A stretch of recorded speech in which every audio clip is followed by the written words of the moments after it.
नमस्कार. खुली चर्चा या कार्यक्रमात मी गिरीश मंगरुळे आपल्या सर्वांचं मनापासून स्वागत करतो. खरं तर आपण पाहतोय की विधानसभेची सध्याची जी निवडणूक मोठी रंगतदार ठरते, मोठ्या प्रमाणात वातावरण तापू लागलं आहे आणि मतदानाची तारीख देखील आता जवळ येते आणि संपूर्ण महाराष्ट्रातच एकूणच एक वेगळं असं वातावरण या निमित्त दिसून येत आहे. विशेषतः सोलापूर जिल्ह्यात देखील सर्वत्र अटीतटीच्या लढती होत आहेत आणि याकडे देखील लक्ष लागून राहिलं आहे. सध्या चर्चेत आहे तो म्हणजे मोहोळ विधानसभा मतदारसंघ जो राखीव आहे. या मतदारसंघाकडे देखील अनेकांचं लक्ष लागलं आहे. अनेक दिग्गज या मतदारसंघातून निवडणूक लढवत आहेत. या सर्वात एक नाव देखील एक प्रामुख्यानं समोर येते, ते म्हणजे अमोल बंगाळे, ज्यांना रॉकी बंगाळे या नावानं संपूर्ण सोलापूर शहर जिल्ह्यात ओळखलं जातं. खरं तर ज्येष्ठ नेते माजी केंद्रीय गृहमंत्री सुशीलकुमार शिंदे यांचे ते अत्यंत कट्टर समर्थक आणि निष्ठावंत म्हणून ओळखले जातात. खासदार प्रणितीताई शिंदे यांच्या यशात देखील त्यांचा एक मोठा वाटा राहिलेला आहे आणि अत्यंत सावलीप्रमाणे ते सातत्यानं शिंदे कुटुंबियांच्या बरोबरीने राहिलेले आहेत. आणि या मतदारसंघात ते महाविकास आघाडीकडून इच्छुक होते, मात्र काही राजकीय घडामोडी, काही राजकीय समीकरणांमुळं त्यांना अपक्ष म्हणून उभा राहावं लागलं. तर अपक्ष म्हणून निवडणूक लढताना नेमकं त्यांचे काय मुद्दे आहेत, कोणते मुद्दे ते जनतेसमोर घेऊन जात आहेत आणि मोहोळमध्ये मतदारांसमोर जाताना त्यांना कशा पद्धतीनं प्रतिसाद मिळतो आहे, कोणते प्रश्न त्यांच्या समोर जाणवतात. अनेक दिग्गज, यशवंत माने असतील, राजू खरे असतील, यांच्यासारखे मोठे दिग्गज त्यांच्यासमोर असताना ते कशा पद्धतीनं या सर्व लढतीला सामोरं जात आहेत याविषयी आपण त्यांच्याशी सविस्तर चर्चा करणार आहोत. बंगाळे साहेब, खूप खूप स्वागत आहे. नमस्कार साहेब, धन्यवाद. आणि खरं तर आपण निवडणुकीच्या इतक्या व्यस्त वेळापत्रकातून आपण वेळ काढून आज या चर्चेत सहभागी झाला आहात. आपण खरं तर मी आत्ताच म्हटल्याप्रमाणे महाविकास आघाडीकडून आपण इच्छुक होतात आणि काँग्रेस असेल, राष्ट्रवादी काँग्रेस असेल, या दोन्ही पक्षांपैकी कोणाचं तरी तिकीट मिळालं तरी आपण निवडणूक लढवण्यास इच्छुक होतात. आणि महाविकास आघाडीमध्ये आपण प्रामुख्यानं सातत्यानं एक निष्ठावंत आणि कट्टर कार्यकर्ते म्हणून कार्यरत राहिला आहात. नेमकं काय झालं की तुम्हाला अपक्ष म्हणून निवडणूक लढावी लागते? साहेब, पहिला तुमचा एक गैरसमज दूर करतो. तुम्ही जे आत्ता सांगितलं, यशवंत माने आणि राजू खरेसारखे दिग्गज राजकारणी या रिंगणात आहेत. ते दिग्गज राजकारणी आहेत, ते दिग्गज कॉन्ट्रॅक्टर आहेत. राजकारणाचा आणि समाजकारणाचा त्यांचा दूरपर्यंत काही संबंध नाही. ह्याने आयुष्यभर फक्त टक्केवारी राजकारण, टक्केवारी, कॉन्ट्रॅक्ट, रस्ते ह्याच्याशिवाय ह्यांच्या पलीकडे त्यांनी मोहोळकरांना कधी जाणलंच नाही. जर यांनी मोहोळकरांना जाणलं असतं तर आज या यशवंत मानेला ही वेळ आली नसते की गल्लोगल्ली दारोदारी 10ला प्रचार संपला तरी आमच्या कानावर असं कळतंय की रात्री 2 वाजेपर्यंत फिरतात. आता महाविकास आघाडीचं तिकीट न मिळण्यामागचं कारण मी तुम्हाला सांगतो साहेब. प्रकार असा झाला, गेले 2-3 महिने झालं मी मोहोळ मतदारसंघातून 120 गावं पिंजून काढली. 142 गावात मतदारसंघाचा हा तालुका आहे. माझ्या आईचं गाव रानमसले आणि माझ्या वडिलाचं गाव अजून सोंड आहे. त्याच्यामुळे मी तिथला भूमिपुत्र म्हणायला काय हरकत नाही, कारण माझ्या वयाचे लहानपणापासून 20 वर्ष माझे दिवाळी करायला माझे रानमसल्यात गेले. तर सांगायचं असं झालं साहेब, ज्यावेळेस मी तिकीट मागायला सुरुवात केली, मग सगळ्या लोकांचा आग्रह होता की आरक्षण एस सीमधून आहे, राखीव आहे, तर तुम्ही उभा राहा, तुम्ही उभा राहा, तुमचं गाव आहे, तुम्ही उभारलं पाहिजे, असं सगळ्या लोकांच्या मागण्या आल्या. कारण लॉकडाऊनमध्ये, कोरोना काळात मी खूप लोकांची कामं केली. त्या मोहोळ मतदारसंघातील कितीतर लोकांना मी बेड उपलब्ध करून दिले, सिव्हिल हॉस्पिटलमध्ये मदत करून दिली, ऑक्सिजन उपलब्ध करून दिला. असे असंख्य कामं आहेत जे मोहोळकरांची मी करतो. पण अडचण काय झाली, ती जागा होती राष्ट्रवादी काँग्रेसची, पवारसाहेब पक्षाची. तर ती महाविकास आघाडीमध्ये असं ठरलं होतं, राष्ट्रवादीच्या जागा, काँग्रेसच्या जागा आणि उद्धवसाहेबांच्या शिवसेनेच्या जागा ह्या जे चालू आहेत ते सोडून उरलेल्या जागेचं वाटप करायचं असं ठरलं होतं.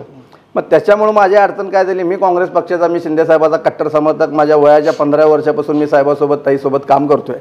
तर त्या गोष्ट अशी झाली की मी काँग्रेसकडनं किती जरी तिकीट मागितलं, काँग्रेस पक्षातून तिकीट मागणार हा मी एकमेव असल्यासारखाच होतो. पण अडचण काय झाली, ती जागा राष्ट्रवादीची असल्यामुळं असं ठरलं की रॉकी बंगाळेनं राष्ट्रवादी काँग्रेस पक्ष, पवारसाहेबांच्या पक्षातून मी उमेदवारी मागायची आणि काँग्रेस पक्षातून उमेदवारी मागायची. कारण माझं काम आहे, माझं समाजकार्य आहे, माझं राजकारण. मी सकाळी 7 वाजल्यापासून साहेब लोकांची कामं करतोय. त्याच्यामुळे मी दोन्ही पक्षातून तिकीट मागितलं. पवारसाहेबांनाही मी 2-4 वेळा भेटलो, त्यांनाही साहेबांनी खूप चांगला प्रतिसाद दिला. नंतर असं झालं साहेब, ते तिकटाचं साहेब भांडवल झालं आणि काळा बाजार झाला. म्हणजे तिकटाची विक्री करणं म्हणलं तर हरकत नाही साहेब. विचार करा, ज्या राष्ट्रवादी काँग्रेसनं सांगितलं की सर्वे ज्याचं नाव होईल त्याला आम्ही तिकीट देऊ, तो सर्वे तर बाजूलाच राहिला. त्या रमेश कदमांच्या मुलीला तिकीट दिलं गेलं. ठीक आहे, जो रमेश कदम भ्रष्टाचार आरोपामध्ये 7-7 वर्ष आत होता. मग त्या मुलीला जेव्हा तिकीट डिक्लेअर झालं तर साहेब मी अपक्ष लढायची तयारी ठेवली होती, पण त्या मुलीला तिकीट डिक्लेअर झाल्यावर मी काय केलं, अशी शिकलेली सुशिक्षित महिला आहे आणि एक प्रणिताईसारखं आम्हाला त्यांच्यात दिसलं, बाबा तिला उभारू द्या, आपण माघार घेऊ. एक मातंग समाजाची शिकलेली एक महिला जर उभारत असेल तर तिला उभारत असेल तर आपण माघार घेऊ, असं आम्ही तयारी केली ती. आम्ही सगळेजण बसलो होतो, आम्ही बसून तयारी केली. नंतर असं काय झालं, हे जे उत्तरचं नेतृत्व करतात काकासाठी, त्या काकांनी असं केलं की 3 तासात त्या तिकटाचा बाजारच करून टाकला. बरं, ठीक आहे. त्या तिकटाचं असं केलं, मी त्या काकांनी जाऊन बारामतीमध्ये गोविंदबागेत सगळ्यांना घेऊन जाऊन पवारसाहेबांची भेट घेतली. त्या भेटीत त्यांनी सांगितलं की खऱ्यांना तिकीट द्या, नसेल तर माझा राजीनामा घ्या. याचं आम्हाला कळलं. पवारसाहेबांना प्रेशराईज केलं गेलं. जयंतराव पाटील म्हणा किंवा पवारसाहेबांची इच्छाच नव्हती या खऱ्याला तिकीट द्यायचं, कारण मुळात हा शिंदे गटाचा आहे आणि त्याचा भाऊजी अनिल गायकवाड असं तो प्रत्येक भाषणात सांगतो. अनिल गायकवाड म्हणजे जे MMRDचे कुठले ते अधिकारी आहेत ना, त्यांचा तो सक्का भाऊजी आहे म्हणून तो सांगतो. आणि ह्या MMRDच्या अधिकाऱ्याला त्या खुर्चीवर, एवढ्या मोठ्या खुर्चीवर कोण बसवलं, महाराष्ट्राच्या खुर्चीवर, तर ते फडणवीसांनी बसवलं. ठीक आहे. तर ते पवारसाहेबांना माहिती होतं याला कुठंतरी निवडून आता हा परत काय शीट कम जास्त झालं तिकडेच पळणार आहे, हा खरे. त्याच्यामुळं पवारसाहेबांनी त्यांना समजावून सांगितलं की ह्याला तिकीट देता येत नाही, पण आता हे यांचा काय व्यवहार झाला, काय ॲडव्हान्स बुकिंग झाली, काय झाली ते काकांना माहिती आहे. त्यांनी अक्षरशः 84 वर्ष पवारसाहेबांच्या सोबत राहून 1 तासाची ओळख झालेल्या खरेसाठी पवारसाहेबांना राजीनामा टाकला. तुम्ही खऱ्याला तिकीट द्या तर मी तुम्हाला सोडतो म्हणले. जे काकासाठी एवढा मोठा राष्ट्रवादी काँग्रेस पक्ष फुटला, अजित पवार गट वेगळा झाला, त्यावेळेस सुद्धा ते पवारसाहेबासोबत राहिले. असले कट्टर समर्थक करणारे खरेसाठी पवारसाहेबाला सोडायला तयार झाले. पवारसाहेबांना ते वाईट वाटलं गेलं. पवारसाहेबांनी फोन लावला जयंतरावांना आणि ते तिकीट त्यांना देऊन टाका म्हणले. पण हे झालेला जी घडामोड झाली, अख्ख्या मोहोळ तालुक्यातील जनतेला राष्ट्रवादीच्या पदाधिकाऱ्यांना अजिबात ते पटलेलं नाही. आणि मातंग समाज तर एवढा उद्रेक आहे साहेब. मातंग समाजानं असं ठरवलं, मोहोळ सोडा, आम्ही अख्ख्या महाराष्ट्रात तुतारीला मतदान करणार नाही, असं त्यांनी मोर्चे काढले, आंदोलन केले. एवढा मातंग समाज पेटलाय. ह्या येत्या 20 तारखेच्या मतदानामध्ये साहेब तुम्हाला दिसून येईल मातंग समाज कुठंच मतदान करणार नाही. तर ह्याच्या पद्धतीनं मला तिकीट डावललं गेलं. पण सर्व लोकांची इच्छा होती, मी 120 गाव भेट दौरे केले ते, की काही करा रॉकी, तुम्ही माघार घेऊ नका, तुम्ही लढा, आम्ही सर्व जनसामान्य नेते तुमच्यासोबत आहे. नेते लोक कुठेही जाऊ द्या, जनता तुमच्यासोबत आहे. त्या जनतेच्या विश्वासाने, त्या जनतेच्या ताकदीवर साहेब मी फॉर्म ठेवला आणि अपक्ष मी लढतोय. आणि बघा देवाचा मला आशीर्वाद, मला आज शेतकरी उसाचं चिन्ह मला मिळालं, बळीराजाचं चिन्ह मिळालं, जे बळीराजा कधीच हरू शकणार नाही. खरं पाहिलं तर तुमचं इतकं मोठं काम आहे. गेले अनेक वर्ष आपण सामाजिक राजकीय क्षेत्रात कार्यरत आहात. आता म्हणल्याप्रमाणे कोरोना काळ असेल किंवा अन्य काळात देखील आपण खूप मोठं काम केलं आहे. सातत्यानं आता म्हणल्याप्रमाणे आपण सकाळी 7ला बाहेर पडत आहे, रात्री उशिरा येत आहे आणि दिवसभर एक मला जनतेसाठी काय तर करायचं म्हणून कार्यरत असता. मग तसं पाहिलं तर आपण इकडे शहरात देखील उभा राहू शकला.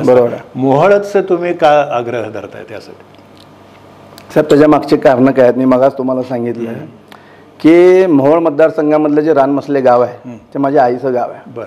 आम्ही लहानपणापासून जेव्हापासून कळते तेव्हापासून वयाच्या 20 वर्षापर्यंत जी दिवाळी असते ना, त्या प्रत्येक दिवाळी आम्ही रानमसले गावात केली. रानमसले गाव हे मोहोळ तालुक्यातलंच गाव आहे आणि थोडं माझ्या तिथं अटॅचमेंट भावना जोडलेल्या गेलेल्या आहेत. आणि मोहोळमध्ये माझे पाहुणे भरपूरच आहे. मोहोळमध्ये माझा फ्रेंड सर्कल खूप मोठा आहे आणि मोहोळमधल्या सर्व माझ्या पाहुण्यारावळ्याची फ्रेंड सर्कलची सगळ्या लोकांची या सगळ्यांची इच्छा होती की कोरोनामध्ये तुम्ही आम्हाला मदत केली. आमदार घरात बसले पण तुम्ही कोरोना काळात बाहेरून आम्हाला मदत केली, तर तुम्ही लढा, अशी त्यांची इच्छा होती साहेब. त्या इच्छेमुळे मी त्या मोहोळ मतदारसंघात लढायचा विचार केला आणि मी आता लढतोय. आणि माझी स्वतःची इच्छा गेली 5-10 वर्ष मोहोळमधनं लढायची होती, राखीव मतदारसंघ असल्यामुळे. नक्कीच या ठिकाणी आपण पाहिलं तर म्हणजे मोहोळमध्ये अगदी बालपणापासून मोहोळ तालुक्यात आणि त्यांचं म्हणजे आजोळचं असल्यामुळं अत्यंत जवळचा संबंध आहे. आणि आत्ता म्हणल्याप्रमाणे गेले अनेक वर्ष तर ते काम करतायतच, पण गेले काही वर्ष त्यांनी अगदी मोहोळ तालुक्यातलं गाव पिंजून काढले. कोरोनासारख्या अत्यंत महामारीच्या काळात जिथं माणसं नातेवाईकाला दूर जात होते तिथं एक स्वतःचं एक घर समजून ते कार्यरत राहिले आणि गोरगरिबांना मदत केली. आणि म्हणूनच आज उत्स्फूर्तपणे जनताच म्हणते की रॉकीजी तुम्ही मागे घेऊ नका, तुम्ही उभा राहा, आम्ही तुमच्या पाठीशी. आता आपण जेव्हा मोहोळ मतदारसंघात फिरताय, कोणते प्रश्न तुम्हाला प्रामुख्याने जाणवत आहेत की ते जनतेचे महत्त्वाचे प्रश्न हे सुटायला हवे होते? साहेब ज्या वेळेस 2-3 महिन्याखाली माझा निर्णय झाला मोहोळ मतदारसंघातून लढायचा, तर त्यावेळेस आम्ही सुरुवात केली की आम्ही गावभेट दौरे सुरुवात केली. ज्या वेळेस मोहोळ मतदारसंघात मी गावभेट दौऱ्याची सुरुवात केली त्यावेळेस मला अख्ख्या मोहोळ तालुक्यातील गावामध्ये 2100 कोटी 2500 कोटी 3000 कोटी असे निधीचे बोर्ड दिसले. साहेब मी गावभेट दौरा केला आणि संध्याकाळी आम्ही बसलो. अरे बाबा म्हणलं मोहोळमध्ये या आमदाराने एवढा मोठा निधी आणलाय, आपण उभा राहू का नको असं मला वाटलं साहेब. पण नंतर आम्हाला कळलं की बाबा हा निधी फक्त बोर्डावरच आहे आणि हा निधी फक्त यशवंत मानेच्या टक्केवारी पुरताच आहे. मग ह्या गोष्टी आम्हाला कळल्यानंतर म्हणलं आता मोहोळ मतदारसंघात राहायचं आणि मोहोळ मतदारसंघाचा विकास करायचा आहे. मोहोळ मतदारसंघाची एवढी वाईट अवस्था आहे, तुम्हाला त्या तालुक्याचा सांगतो. रस्त्यात खड्डा आहे का खड्ड्यात रस्ता हे कळत नाही साहेब. हा आमदार यशवंत माने कॉन्ट्रॅक्टर आहे, कम से कम रस्ते तर त्यांनी नीट करायचे होते साहेब. देशाला स्वातंत्र्य होऊन 75 वर्ष झाले, त्या मोहोळ मतदारसंघात अजूनही ग्रॅज्युएटच्या पलीकडे शिक्षण नाही. शिक्षण घ्यायचं म्हणलं तर मुलामुलींना घरदार सगळं सोडून पुणे मुंबई सोलापूर ह्या ठिकाणी जावं लागतं. पण डिप्लोमा असेल इंजिनिअरिंग असेल किंवा MBBS कुठला असेल तर त्यांना ते मोहोळमध्ये मिळू शकत नाही. एवढी मोहोळ मतदारसंघात वाईट अवस्था आहे. जर त्यांना पुण्याला जायचं म्हणलं तर मोहोळमधून पहिला सोलापूरला 40 किलोमीटर यावं लागतं आणि मग इथून 1.5 तास थांबून त्यांना पुण्याला जावं लागतं. एवढी वाईट अवस्था आहे. तिथले कुठले रुग्णालय नाहीत, रुग्णालय आहेत तर स्टाफ नाही, स्टाफ आहे तर डॉक्टर नाहीत. लोकांना स्वतःच्या शरीराचं आरोग्याचं ते काही करू शकत नाहीत. त्यांना एवढ्या लांब सोलापूरला यावं लागतं त्यांना घ्यायला. पण सोलापूरमध्ये त्यांचा इलाज नीट होत नाही. तुम्ही अत्यंत किती तर गाव आहेत साहेब, त्या गावामध्ये ST जात नाही. किती तर लोकांच्या अडचणीत किती तर किलोमीटर चालत येऊन मोहोळला यावं लागतं, मग ते ST बघून आपल्या कामाला जावं लागतं. असे किती तर गाव आहेत, त्या शेतातल्या पाईपलाईन नाहीत साहेब. MSEBचे अधिकारी अक्षरशः सावकार जेवढा त्रास देत नाही तेवढा भयानक शेतकऱ्यांना त्रास देते साहेब आणि ते पैसे वसूल करतात. असे मोहोळचे असंख्य प्रश्न आहेत साहेब, सांगावं तेवढं काम आहे. हा जो अप्पर तहसील कार्यालय आहे जे ह्या अनगरकरांनी सत्तेचा वापर करून जोरजबस्ती करून जो मोहोळचा तहसील कार्यालय जे अनगरला पळवलं, तो खूप लोकांचा भावनेचा मुद्दा आहे साहेब. लोकांना झोप येत नाही आणि इथले राजकारणी सुद्धा त्या भावनेशी खेळून मतदान घ्यायचा प्रयत्न करतात. ते मतदान त्यांना कधीही मिळणार नाही. अजून दुसरं सांगतो साहेब, मोहोळकरांना जो सगळ्यात जास्त जो त्रास आहे, सगळ्यात जास्त आम्ही बघतोय तिथं साहेब, ज्येष्ठ लोक साधं वॉकिंग करू शकत नाही. हो तुम्ही फेरफटका आपल्या इन न्यूजच्या माध्यमातून थोडा फेरफटका मारून या, तुम्हाला रस्त्याला कुठं ज्येष्ठ लोकांना वॉकिंग बी करता येणार नाही साहेब. एवढी वाईट अवस्था आहे. भयानक तालुक्यात सांगावं तेवढं आपली मुलाखत संपली. एवढे मोहोळचे भकास प्रश्न मी तुम्हाला सांगू शकतो. तालुक्याचा कुठलाही विकास झालेला नाही. फक्त नातेवाईकाचा, कॉन्ट्रॅक्टदाराचा, गुत्तेदाराचा आणि आमदारचा टक्केवारीप्रमाणे भरपूर मोठा विकास झाला आहे साहेब. हे मला तिथे गेल्यावर जाणवलं. आपण आत्ता म्हटल्याप्रमाणे युवक शिकतायत, मात्र त्यांना उच्च शिक्षणासाठी बाहेर जावं लागतंय. तिथला वाहतुकीचा प्रश्न असेल, रेल्वेचा प्रश्न असेल, आरोग्याचा प्रश्न असेल, याचबरोबर महत्त्वाचा आहे तो युवकांच्या रोजगाराचा प्रश्न देखील आहे. त्या संदर्भात काय सांगाल साहेब? युवकांच्या रोजगाराबद्दल बोलायचं झालं, बेरोजगारीची संख्या एवढी आहे. बायका लेकरं सगळं सोडून इथले रोजगार, तिथले सगळे युवक पुण्या मुंबईला जॉबला जातात. महिना 2-3 महिने जॉब करून महिन्याला तिथं पगार पाठवते, तेव्हा त्यांचं घर चालतं. अरे इथल्या या आमदारांना काय करायचं होतं की बाबा इथला MIDC बंद पाडा, MIDCमध्ये कंपन्या आणा, पहिला स्थानिक लोकांना प्राधान्य द्या, स्थानिक लोकांना कामावर घ्या. कम से कम 10-20% तर रोजगार मिळेल ना लोकांना. इथल्या लोकांनी काही केलं नाही साहेब. माझ्या डोक्यात असं आहे, जर लोक मला सगळे निवडून देतील, आशीर्वाद जर मिळेल तर साहेब MIDCमध्ये पहिला मोहोळ तालुक्यातील स्थानिक लोकांना कामावर घ्यायचं प्राधान्य त्यांनी दिलंच पाहिजे आणि जास्तीत जास्त कंपन्या आपण MIDCमध्ये आणण्याचा प्रयत्न करून मोठमोठ्या शेतकऱ्यांसाठी शिबिर आणि रोजगार शिबिर आपण भरवण्याचं ठरवलं. साधारणपणे आणखी तुमचं मोहोळसाठी काय विजन असणार आहे की बाबा हे तालुक्यात मला हे करायचं आहे, जे मला आतून माझी एक तळमळ आहे, काय सांगाल तुम्ही? साहेब माझं सगळ्यात मोठी जी तळमळ आहे, जी मोहोळकरांचं मी सगळे गावं फिरतोय, तर जे अप्पर तहसील कार्यालय ना साहेब, मी निवडून आलेल्या दुसऱ्याच दिवशी अनगरमधून बंद पाडून मोहोळमध्ये आणण्याचा प्रयत्न करेन. आणि दुसरी गोष्ट, जे इथले डिप्लोमा सोलापूरचे कॉलेज आहे, इंजिनिअरिंग कॉलेज आहे, तिथले जे संस्थापक आहेत, जे कॉलेज मोठ्या लेवलला चालवतात, ह्या लोकांना घेऊन, यांना सगळ्या विचारात घेऊन, ह्यांच्या विचाराची वाटाघाट करून काय तर ठरवून मोहोळमध्ये एक चांगला डिप्लोमा आणि इंजिनिअरिंग कॉलेज सगळ्यांसाठी काढायची ही माझ्या एक मनापासून प्रामाणिक इच्छा आहे. उच्च शिक्षणासाठी त्यांना बाहेर जावं लागतं, तिथेच जर मिळालं तर त्यांचा वेळही वाचेल आणि त्यांना हे होईल.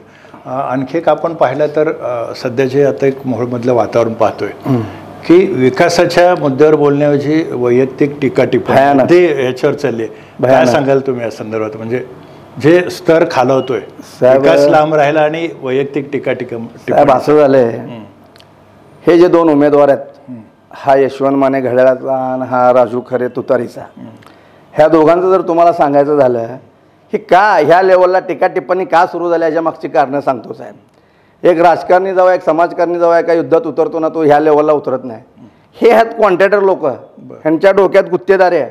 ते कॉन्ट्रॅक्ट घेताना कसं भांडतेत, गुत्तेदारी घेताना कसं रे माझं भर का तुझं भर, ह्याला बाजूला काढा त्याला बाजूला काढा, मी टेंडर भरतो, भांडणं करा, वडावडी करा, शिव्यागाळी करा. ह्यांना ती त्या डोक्यात ती आमदारकी बसलेला आहे. त्यांना माहीत आहे मोहोळमध्ये निवडून नाही आलं तर माझं हे सगळंच बंद पडेल. त्याच्यामुळे साहेब ते कुठल्याही लेवलला जाऊन टीका करले साहेब, वैयक्तिक लेवलला टीका करली, खालच्या पातळीवर टीका करली. तुम्ही ते व्हिडिओ बाईट ऐकलं, लोक असं त्यांचा युट्यूबला असं बंद करायला साहेब. आज अशी परिस्थिती आहे, रॉकी मंगळेचा आहे का बघा, रॉकी मंगळेचा आहे का बघा साहेब. हे कमवलं मी लहान मुलापासून ते ज्येष्ठ 50-60 वर्ष 60-70 वर्ष ज्येष्ठापर्यंत तरुण युवा पिढीपर्यंत पहिला दिवसभर रॉकी मंगळेला बघतात. का बघतात? त्यांना माझं पटतंय विजन की हा जसाच आमदार हवा मोहोळला तर रॉकी मंगळेसारखा हवा. नक्की नक्की. आपण आता जसं म्हटलात की विजेचा प्रश्न शेतकऱ्यांचं महत्त्व आहे, तसं पाण्याचा प्रश्न देखील महत्त्वाचा आहे. सिंचन शेतातला पाणी असेल, प्यायला पाणी असेल तर कुठंतरी शेतकऱ्यांचं अर्थकारण सुधारणार आहे. शेतीला पाणीच नसेल तर शेतकरी पुढं कसं जाणार? त्यामुळं सिंचनासाठी साधारण आपण काय एक तुमच्या डोक्यात हे असणार आहे? साहेब सिंचनासाठी जर योजना सांगायची जर तुम्हाला झाली, ह्या अगोदरच्या आमदारांनी आत्तापर्यंत मोहोळला पाणी कसं मिळेल याच्याकडे लक्ष दिलं नाही. त्यांनी एका गोष्टीकडे लक्ष दिलं, मोहोळमध्ये पाईपलाईन करून टेंडर कुठलं काढता येईल का, त्याची टक्केवारी काय खाता येईल का, ह्या गोष्टीकडे लक्ष दिल्यामुळे साहेब त्या मोहोळमध्ये कुठली पाईपलाईन आली गेली नाही, पाण्याचा प्रश्न सुटला गेला नाही. कित्येक शेतकऱ्यांचे ऊस पाण्याअभावी जळून जातात साहेब. मी तर ह्या लेवलला टीका केली की ज्या ज्या शेतकऱ्यांचे ऊस तुम्ही जळले तुमच्यामुळं, तुमच्या ह्या टक्केवारीमुळं, तर तुम्हाला शुगर झाल्याशिवाय राहणार नाही. मी ह्या लेवलला टीका केली. साधारण आपण कशा पद्धतीनं हा प्रश्न सोडवण्याचा तुमचा एक संकल्प आहे? साहेब मी त्याचा एक आराखडा आखला आहे. बरं. ज्या मोहोळला जे आठवड्याला 4-4, 5-5 दिवसाला पाणी येत नाही, रानमसल्या गावामध्ये गेली 25 वर्ष झालं अजून पाणी नाही. 4 ते 5 किलोमीटर त्यांना विहिरीवर जावं लागतं. मग तो मोठा पाटील असू दे ना तर गरीब शेतकरी होते, त्यांच्या सगळ्याला तेवढ्या लांब हिरीवर जावं लागतं आणि हिरीवरून त्यांना पाणी आणून प्यावं लागतं. त्यांनी एक योजना होती साहेब, पिण्याच्या पाईपलाईनची एक योजना होती. ती योजना रखडली गेली, ती अर्धवट थांबली गेली आणि बंद पडली गेली. तर ती आमच्या कानावर असं आलं की ते दोघांच्या भांडणात, टक्केवारीच्या भांडणात जे ती पाईपलाईनचं काय मंजूर झालता तर ते बंद पडलं साहेब. हे बंद पडून माझ्यामध्ये 1-2-3 महिने झाला असेल. तर ती पाण्याची पाईपलाईनची जी योजना झालेली आहे, जी सँक्शन झालेली आहे, ती मोठ्या लेवलला अजून निधी आणून कसं वाढवता येईल, सगळ्या मोहोळ तालुक्यात सगळ्या गावाला कसं पाणी पोचवता येईल ह्याच्यासाठी मी कसा आराखडा करायचा मी केलेला आहे. नक्की नक्कीच. आणखी एक प्रश्न आहे तो आरोग्याचा. म्हणजे बऱ्याच आता तुम्ही मगाच तो मुद्दा म्हटल्याप्रमाणे लोकांना एक काय मोठा जर आजार झाला केला तर सोलापूरला किंवा बाहेरच्या ठिकाणी जावं लागतं. तर आरोग्याच्या दृष्टीने एक आपले साधारण काय संकल्पना असते? मोहोळ तालुक्यामध्ये साहेब उपजिल्हा रुग्णालय का होत नाही हा माझा पहिला प्रश्न. ह्या चालू आमदारांना, माझ्या आमदारांनी जे आत्तापर्यंत आमदारकी बघली हे त्यांच्यासाठी. तुम्ही स्वतःचं आरोग्य जपता, स्वतः खाऊन पिऊन अर्धांड्या तुम्हाला चालता येईना एवढं तर मान्य आहे. तुम्ही एवढी टक्केवारी खाल्ली तर विषय असा आहे साहेब, मी परवाच्या भाषणातच सांगितलं की रुग्णालय एक बांधून तयार आहे साहेब. या मोहोळ तालुक्यातील एका गावामध्ये चांगलं मोठं बांधलं आहे. तिथं साहेब स्टाफ नाही, तिथं डॉक्टर नाही, तिथं काही नाही. ते सुरू झालं नाही. ह्यांच्या राजकारणामध्ये तुझं का माझं म्हणून ते रुग्णालय बांधलेलं आहे साहेब. ते बंद पडलेल्या अवस्थेत आहे. प्रामुख्याने ते चालू करण्याचा माझा उद्देश राहील आणि मोहोळ तालुक्यात एक मोठं उपजिल्हा रुग्णालय बांधण्याचं माझं उद्दिष्ट आहे की जेणेकरून मोहोळ तालुक्यातील सर्व लोकांना सोलापूरमध्ये येण्याची गरज भासू नये. ह्याच्यासाठी मी माझ्या पद्धतीने तयारी केली सर. नक्कीच. या ठिकाणी आपण पाहतोय की बंगाळे साहेबांचे एक रस्ते असेल, सिंचनाचं एक धोरण असेल किंवा विद्यार्थ्यांना उच्च शिक्षणासाठी एक चांगलं त्यांच्यासमोर एक धोरण आहे. आता म्हटल्याप्रमाणे आरोग्याच्या दृष्टीने देखील लोकांना बाहेर जाता येऊ नये यासाठी देखील त्यांच्या मनात एक मोठी संकल्पना आहे आणि जनतेचा आशीर्वाद मिळाला, जनता माझ्या पाठीशी आहे आणि निश्चितच मला आशीर्वाद मिळेल असा विश्वास देखील त्यांनी व्यक्त केला आहे. आपण या ठिकाणी पाहिलं तर आता यशवंत माने असतील किंवा राजू खरे असतील, हे दोघंही प्रचारात आम्ही मोठ्या प्रमाणात निधी आणला. विशेषतः यशवंत माने जवळपास 2,500 ते 3,000 कोटींचा निधी आणला आणि मोठ्या प्रमाणात विकासाची कामं केली असा एक दावा केला जातो. किंवा इकडं राजू खरे देखील सांगतात की आम्ही एक मोठ्या प्रमाणात विकास साधू. कसं पाहताय तुम्ही असं सगळं? साहेब मी मगाच सांगितलं तुम्हाला की गावोगावी मी फिरलो. रस्त्यात खड्डा आहे का खड्ड्यात रस्ता आहे मी तुम्हाला सांगितलं. फक्त बोर्ड लावले गेले. माझी नवीन शोरूम ग्लोस्टर त्याचे टायर घालून मी 2-3 महिने बी झाले नाही, 2 महिने बी झाले नाही, त्याचे टायर पूर्ण झिजले. मग हा निधी कुठं टायरमध्ये गेला का यांच्या खिशात गेला का अजून कुठल्या कॉन्ट्रॅक्टरच्या गळ्यात घातला की त्यांनी मला सांगावं. साहेब निधी म्हणजे या निधीची चेष्टा करून ठेवली साहेब. दिशाभूल करण्यासाठी दिशाभूल, फक्त बोर्ड कागद. काय होते साहेब, ज्यावेळेस कुठला निधी आला, कुठला ठरवलं, कुठला बोर्ड लागला तर ते कॉन्ट्रॅक्टर लोक त्यांच्या मागं पळतात, आम्हाला काम द्या, आम्हाला काम द्या. मग ते 10% घ्यायचे, 20% घ्यायचे आणि मग बघू नंतर. तर हे कागदावरचा निधी आणि बोर्डावरचा निधी आहे, तो मोहोळ तालुक्यातील सर्व लोकांनी ओळखलेला आहे. आता काय हा यशवंत माने तर मी तर म्हणतो याची विकेट उडलेलीच आहे.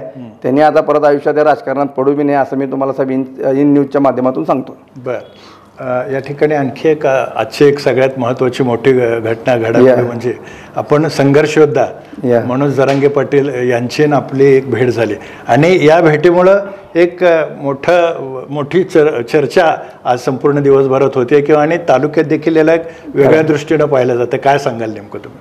थोडक्यात सांगतो साहेब तुम्हाला. ज्यावेळेस एक मराठा लाख मराठा हे ब्रीदवाक्य आलं गेलं त्यावेळेसपासून गेली 6-7 वर्ष झालं मी मराठा समाजाच्या आरक्षणाच्या प्रत्येक चळवळीत मी प्रामुख्याने सहभागी आहे. की असं नव्हतं की मला इलेक्शन लढायचं आहे म्हणून मी लढत होतो, असं नाही. आमचं प्रेम आहे. डॉक्टर बाबासाहेब आंबेडकर जेव्हा कुठलं पत्र लिहित होते तर पहिला वर जय शिवराय लिहित होते, ते आम्ही शिकलेलं आहे. साहेब ज्यावेळेस अंतरवाली सराटीमध्ये हल्ला झाला त्याच्या दुसऱ्याच दिवशी सोलापूर शहरामध्ये जे आंदोलन केलं गेलं ते आम्ही रॉकी बंगळेनं केलं गेलं. त्या आंदोलनाची दखल घेत बार्शीचे आनंददादा काशीदनी मला बोलवलं. ते पण मोठे मराठा आंदोलक आहे, जरांगे दादांचे खूप म्हणजे आवडते मराठा आंदोलक आहेत ते. तर त्यांनी मला बोलून बार्शीमध्ये मान सन्मान देऊन माझा सत्कार केला की रॉकी तुम्हाला मानलं. आणि त्यावेळेस एका अधिकाऱ्याने मला सांगितलं रॉकी अंतरवली सराटीत हल्ला झाला आहे, सोलापूरमध्ये अजून काहीच नाही, शांत कशाला असं करता. मी म्हणलं साहेब अजिबात असं बोलायचं नाही, मला लिखित देता का म्हणलं तुम्ही की बाबा आम्हाला आंदोलन करायचा अधिकार नाही असं लिखित देता का. साहेब म्हणला नाही करा मला. मग त्यावेळेस सगळ्यात मोठं आंदोलन साहेब माझं झालं आहे.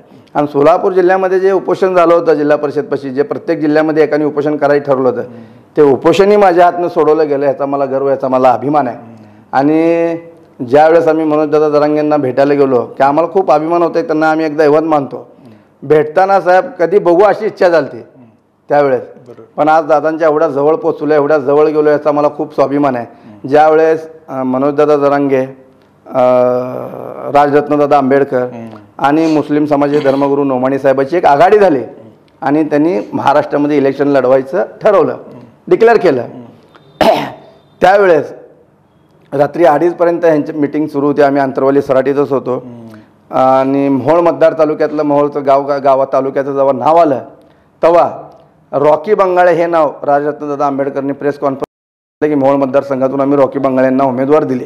परवाही त्यांनी एक प्रेस कॉन्फरन्स घेतली आणि त्यात सांगितलं की रॉकी बंगाळेंना आम्ही ताकदीने निवडून आणू आणि जेवढी ताकद लागेल तेवढी ताकद लावून आम्ही ह्या रॉकी बंगाळेला निवडून आणू. प्रेस कॉन्फरन्स घेऊन सांगितलं. थोडक्यात रात्री 2:30-3लाच माझी उमेदवारी संघर्ष होता. आमचे दैवत मनोजदादा जरांगे पाटील हे माझे उमेदवारी डिक्लेअरही करणार होते, पण काय झालं थोडक्यात काय छोटे त्यांच्या कारण घडले असतील आणि इलेक्शन लढायचं नाही असं ठरलं गेलं. आता बाकीचे जे राजकारणी लोक आहेत ते काय बी राजकारण करतात, आम्हाला त्याचं देणं घेणं नाही साहेब, पण ते काय तर छोट्या मोठ्या गोष्टी त्यांच्यात ठरलं आणि त्यांनी ठरवलं की बाबा आता आपण इलेक्शन लढायचं नाही.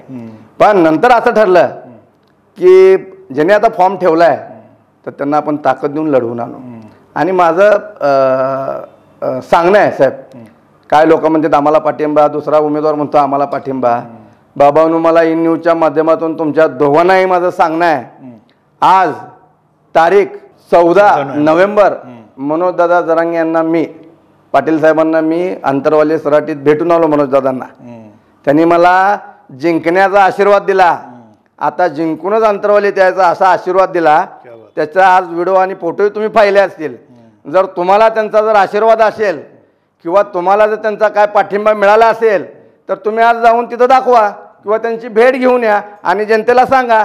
उगे जनतेची खोटी दिशाभूल करू नका आणि अफवा करू नका. हे अफवा तुम्हाला पसणाऱ्या नाही. त्या माझं नाव रॉकी बंगाळे पण मला दलित मराठा म्हणतात, हे तुम्ही दोघांनी समजून घ्यावं. आमचं आयुष्य समाजकारणात राजकारणात गेले, आम्हाला चळवळीचा नाद आहे, चळवळीची आवड आहे. म्हणूनच दादांनी मला आज आशीर्वाद दिला, जो आशीर्वाद तुम्हाला कधीच मिळणार नाही.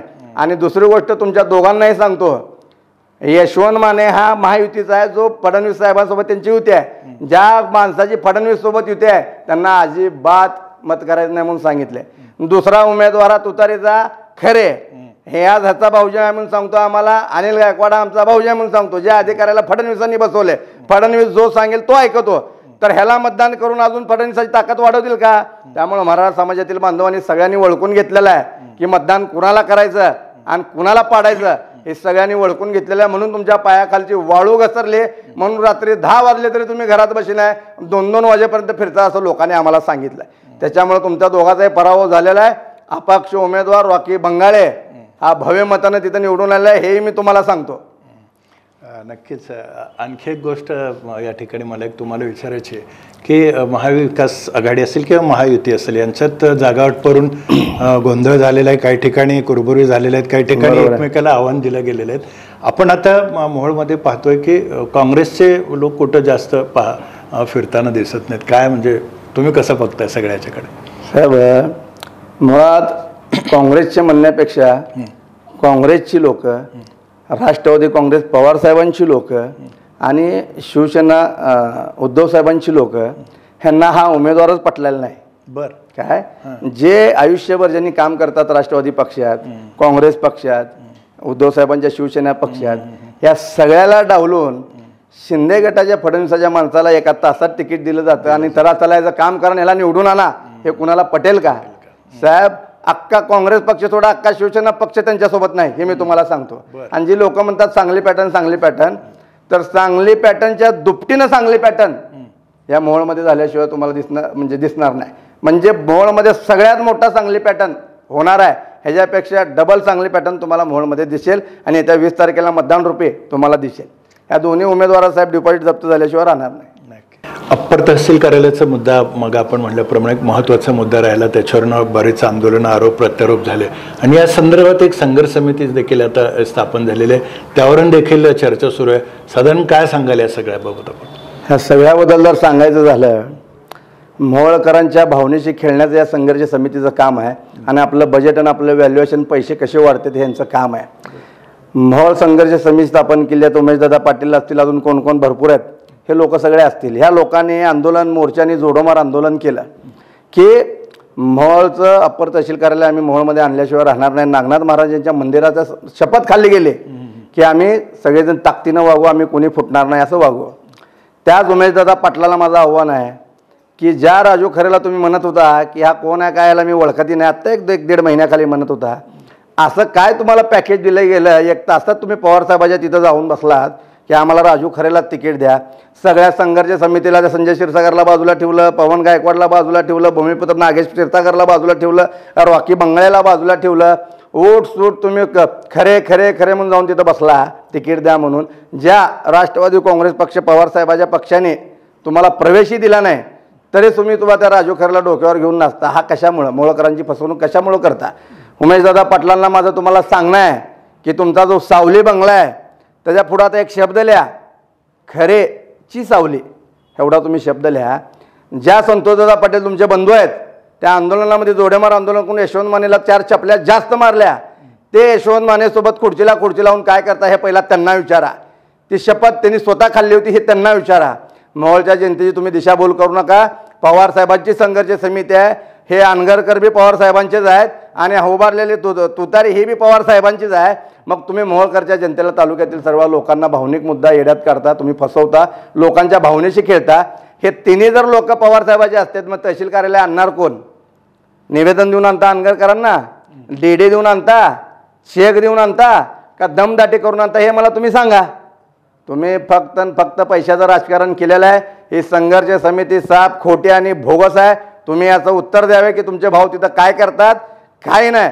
सगळा काळा बाजार आहे, लोकांच्या भावनेचे खेळले जाते. पण एक मला कौतुक वाटते, एका गोष्टीचा मला आनंद आहे की मोहोळकर तालुक्यातील सर्व जनतेने ही जाणलंय, हे सर्व डोळ्यांनी बघितलंय की बाबा हे फक्त आपल्याला तहसील कार्यालय म्हणून आपली फसवणूक करत आहेत.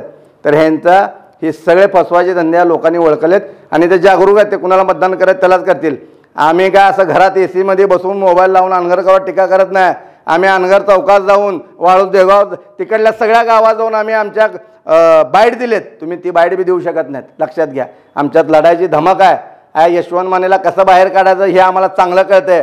तो या अप्पर तहसील कार्यालय जेव्हा त्यांनी अनगरला नेलं तेव्हा तो आयुष्यातनं उठलेला आहे. तुम्ही आता हा जो कॉन्ट्रॅक्टर खरे आणून ठेवला आहे तुमच्या भाग भांडवलसाठी, तो आता इथं चालणार नाही. जनतेने रॉकी बंगल्याला स्वीकारलेला आहे आणि ते भव्य मताने निवडून देतील हे आज मी तुम्हाला सांगतो. साधारण काय आवाहन कराल या संपूर्ण पार्श्वभूमीवर मतदारांना, जनतेला तुम्ही? मतदारांना माझं हेच आव्हान आहे की तुमच्यासाठी हा रॉकी बंगाळे ज्याच्या रक्तातच समाजकार्य आणि राजकारण आहे, वयाच्या 14-15 वर्षापासून मी लोकांची कामं करतोय आणि तुम्ही मला या 1.5-2-3 महिन्यात जे काय मला प्रेम दिलं हे मी कधीच विसरणार नाही. आज मी अपक्ष असताना मला 142 गावातून फोन येतात, आमच्या गावात या, आमच्या गावात या. हे जे तुम्ही मला प्रेम दिले हे मी कधीच विसरणार नाही. माझं तुम्हाला एकच सांगणं आहे, हे जे आपलं शेतकरी बळीराजाचं जे चिन्ह आहे ह्या चिन्हाला कधीच हरवू नका. हा बळीराजा हरला म्हणजे अख्खा महाराष्ट्र हरल्यासारखा आहे.